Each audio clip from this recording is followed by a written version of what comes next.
Hi everyone, and welcome to RUBIN'S Mind Lab, where we break down the latest research into what it really means. Ever wondered why some part just grabs you while other pieces leave you feeling meme? Today we're diving into how our brains react to portraits and what makes us agree or disagree on what is beautiful. This study explores something really interesting. When we look at a portrait, like a painting of a person, what makes us see it as beautiful or attractive? And why do we sometimes agree with others about a painting, but other times have totally different opinions?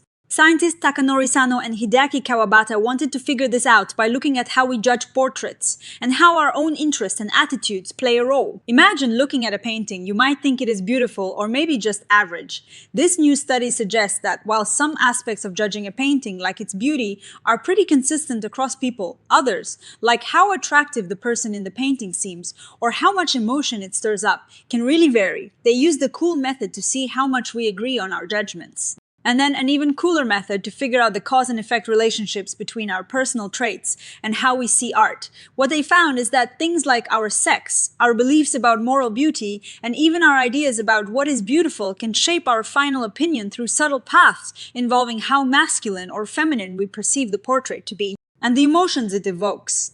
It's like finding a hidden map of how our minds work when we're looking at art. You know how sometimes you just know why a painting is great? This research dives into that feeling. It turns out our first impressions aren't just about what we see. They're also about our own interests, our attitudes, and even our personal experiences with beauty. Fields like empirical aesthetics and neuroaesthetics are trying to understand this complex mix of perception and psychology. Paintings especially can bring up a lot of different feelings and thoughts, and it's not just about the painting itself. Our own backgrounds, our interest in art, and how much we know about it can all influence what we think. So, how did they investigate this? Well, they gathered feedback from over 600 people in Japan. These weren't just random people though.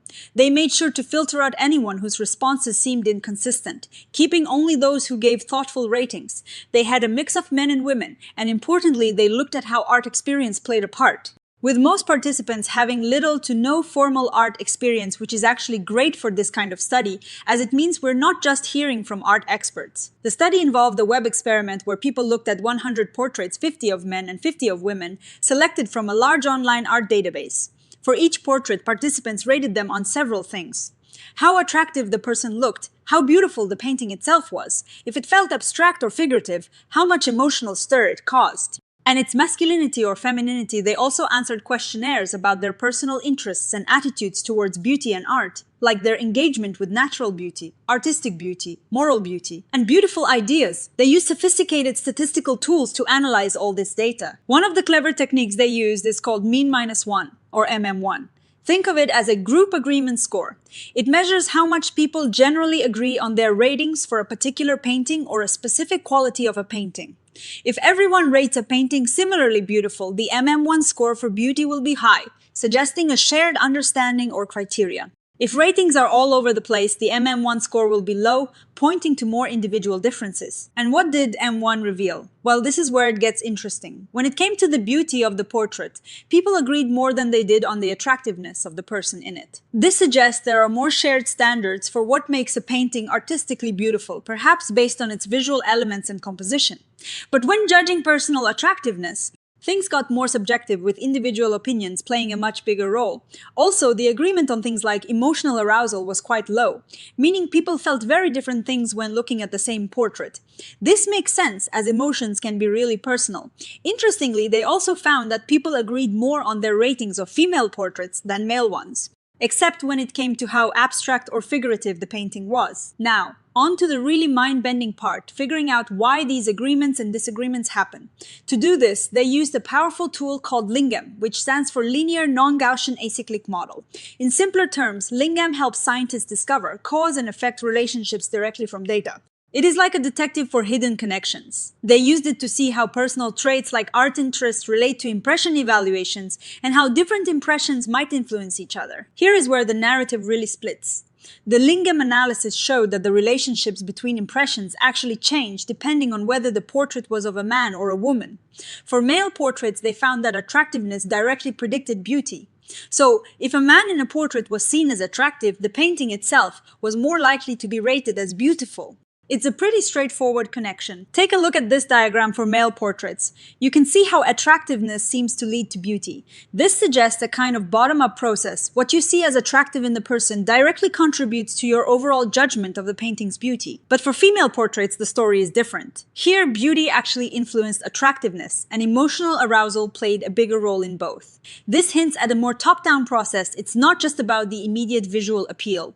It's like your overall appreciation for the painting's beauty and the emotions it evokes then shapes how attractive you find the person depicted. This suggests a more complex cognitive and emotional interpretation is happening. This difference based on the portrait is sex is a key finding. It implies that our brains process male and female portraits differently. For men, it seems like raw visual appeal is a strong driver of aesthetic judgment. For women, however, the evaluation is more layered. It involves not just visual appeal, but also deeper interpretations of beauty and the emotional response the artwork generates. This is particularly interesting because the study also found that personal traits like having moral beauty or beautiful ideas in your personal values could indirectly influence your final evaluation. These personal values acted as filters, shaping your perception of masculinity, femininity, and emotional arousal, which then impacted your overall judgment of beauty and attractiveness. Scroll the researchers also noted that judging beauty took longer than judging attractiveness. This is consistent with the idea that attractiveness is often a quicker, more intuitive visual judgment, while beauty might involve more considered processing of artistic elements and symbolic meaning. For female portraits, this evaluation delay was even more pronounced for female participants, possibly due to cultural and social interpretations linked to women in art. Now, of course, no study is perfect. The researchers themselves point out a few things. First, the portraits they used weren't all from the same style, era, or culture, so that could have influenced opinions.